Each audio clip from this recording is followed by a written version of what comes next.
सब जानते हैं कि बहुत दिनों पहले जीवन जो है वो जल में शुरू हुआ। तो विष्णु का पहला अवतार मत्स्य अवतार। जल में रहते रहते विष्णु उठ गए और पृथ्वी पर आ गए, पर जल उन्होंने छोड़ा भी नहीं था, इसलिए उभयचर कच्छप अवतार। जब वो जल छोड़कर पृथ्वी पर आए, उन्हें ऐसे लगा कि सिर्फ देखना ही काफी नहीं है, क्योंकि देखना एक दिशा में से जानकारी देती है। उन्हें ऐसा लगा कि उन्हें चारों दिशाओं से जानकारी चाहिए, और वो फार सेंस जो कि चारों दिशाओं से जानकारी देता है वो है सुनने की क्षमता या श्रवण।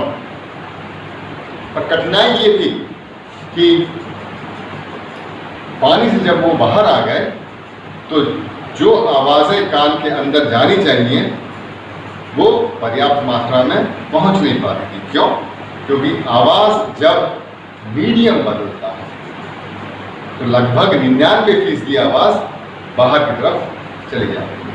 तो किस चीज की जरूरत थी? जरूरत थी एक ट्रांसफार्मर की, जो कि खोई हुई आवाज को वापस दिला।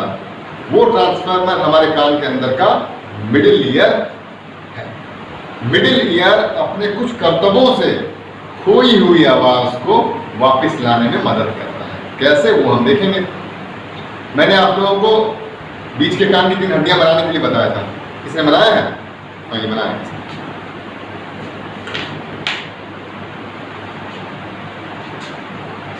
तो ये 3 हड्डियां आपने बनाई हैं। ये पहला हड्डी समझ लें, जिसे हम बोलेंगे मेलियस। लाल में बनाया आपने पहला हड्डी मेलियस। इस मेलियस से जुड़ा हुआ होता है दूसरा हड्डी, जिसे बोलेंगे इनकस।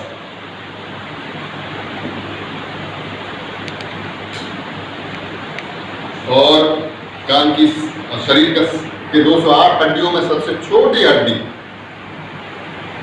स्टेपिस, नीले रंग में जो बनाया है ये स्टेपिस। और ये 3 हड्डियां किससे किससे जुड़ी होती हैं? इस तरफ जुड़ी होती हैं कान के पर्दे से, जिसे हम बोलेंगे टिम्पैनिक मेम्ब्रेन, और इस तरफ जुड़ी होंगी अंदर के कर्ण से, जिसे हम बोलेंगे इनर ईयर। और जिस जगह जुड़ी होती है उसे बोला जाता है ओवल विंडो। ये हमने बनाया ओवल विंडो, ये प्रोमोन्टरी, और ये राउंड विंडो, और ये रहा अंदर का कान। चूंकि अंदर का कान द्रव से भरा होता है या लिक्विड से भरा होता है, इंडोलिम्फ और पेरिलिम्फ से भरा होता है, इसलिए बाहर से आने वाली जो आवाजें हैं वो लगभग यहां तक तो पहुंच जाएगी, पर कितनी फीसदी?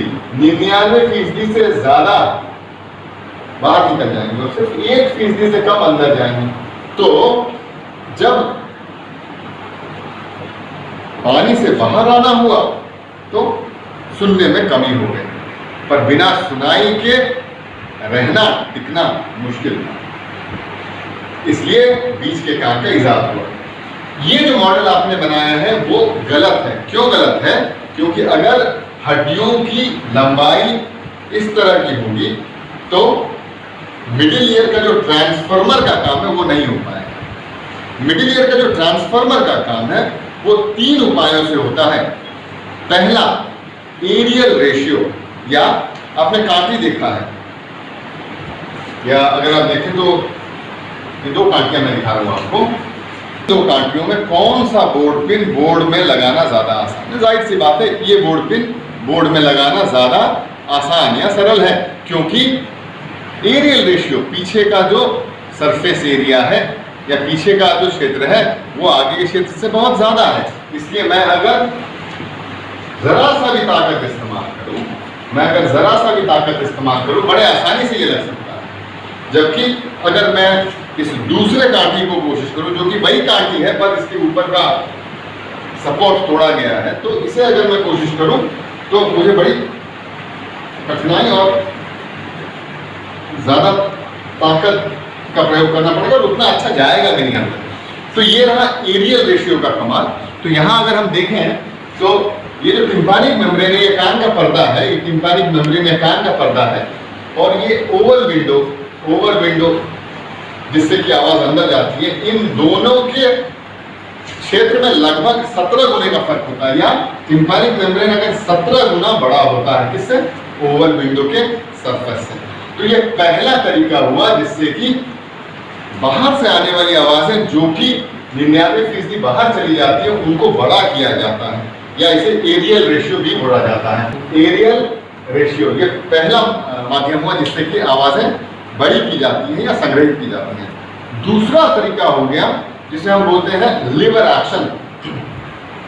अब आपने सुना होगा आर्किमिडीज के बारे में।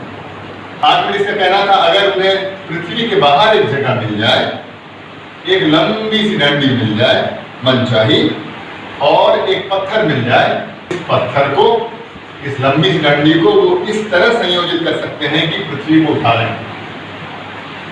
इस संयोजन को लिवर बोला जाता है। यहां भी अगर आप देखें तो ये कान की जो 3 हड्डियां होती हैं वो इस तरह संयोजित होती हैं कि वो एक लिवर का काम करने लग जाती हैं। इसलिए मैं कह रहा था कि अगर आप इनकी लंबाई को सही मात्रा में ना रखें तो ठीक नहीं होगा।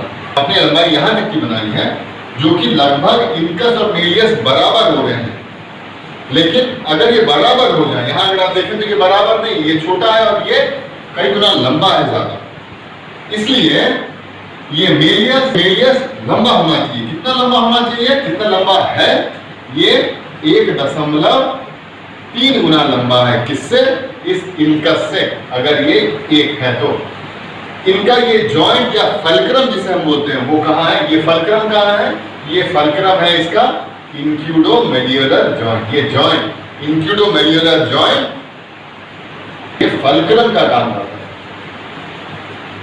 ये फल्क्रम का काम करता है। तो इस लंबाई को अगर आप देखें यहां से लेकर यहां तक की लंबाई, ये अगर 1.3 है तो इस इनकस की लंबाई 1 होगी। इस संयोजन के चलते जो आवाजें कान के पर्दा या टिम्पानी की मेम्ब्रेन के ऊपर आती हैं वो लगभग 23 डेसिबल ज्यादा बढ़ा दी जाती है। इसे लिवर एक्शन बोलते हैं। तो दूसरा माध्यम जिससे मध्य कर्म ट्रांसफार्मर का काम करता है वो है लिवर एक्शन, और वो मेलियस इनकस के संयोजन से बनता है। तीसरा माध्यम जिससे कि मध्य कर्म आवाजों को संग्रहित करता है या बढ़ाता है वो है कर्व्ड मेम्ब्रेन प्रिंसिपल। यहां आप देख रहे हैं टिम्पानी की मेम्ब्रेन सीधा नहीं है, ये अंदर की तरफ कोनिकल शेप, कोण बनाया हुआ है, ये कोनिकल शेप बनाया हुआ है ताकि आवाजें ज्यादा से ज्यादा एकत्रित की जा सकी और इस जगह इकट्ठी की जा सकी, जिससे कि ज्यादा से ज्यादा आवाजें अंदर की तरफ भेजी जा सके। इसे हम बोलते हैं कर्व्ड मेम्ब्रेन प्रिंसिपल। तो तीसरा प्रिंसिपल कर्व्ड मेम्ब्रेन प्रिंसिपल। इस मॉडल में अगर आप देखें तो इन तीनों को बताया गया है। पहला हुआ लिवर एक्शन, इनकस, अगर ये फल्क्रम हुआ इधर तो इनकस, जिसे हम 1 लें अगर तो 1.3 लेंगे किसको? मेलियस। दूसरा अगर 17 गुना बड़ा करें हम सरफेस एरिया को, ये रहा टिम्पैनिक मेम्ब्रेन या कान का पर्दा, तो ओवल विंडो का ये हिस्सा 1 गुना हुआ। ओवल विंडो अगर 1 हुआ तो कान के पर्दे का जो क्षेत्रफल होगा वो लगभग 17 गुना बड़ा होगा सारा। और तीसरा कर्व्ड मेम्ब्रेन या एक मुड़ा हुआ मेम्ब्रेन जो कि आवाजों को संग्रहित करता है ज्यादा से ज्यादा और मैनिपुलियम ऑफ मेलियस तक पहुंचाता है, जिसे हम अम्बो भी कहते हैं।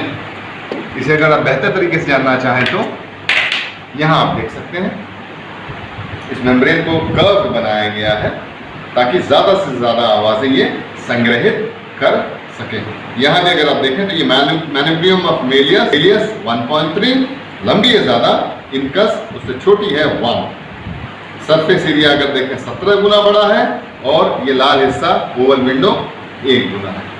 इन 3 प्रक्रियाओं से, इन तीनों के मिलने से आवाज की तीव्रता लगभग 33.3 डेसिबल तक बढ़ा दी जाती है, जिसके चलते बाहर से आने वाली आवाजें या हवा में आने वाली तरंगें जब द्रव के अंदर जाती है या एक्सटर्नल ईयर मिडिल ईयर से होती हुई आवाजें जब इनर ईयर में जाती हैं तो जो नुकसान होता है उसकी भरपाई मिडिल ईयर ट्रांसफार्मर एक्शन के द्वारा कर लिया जाता है।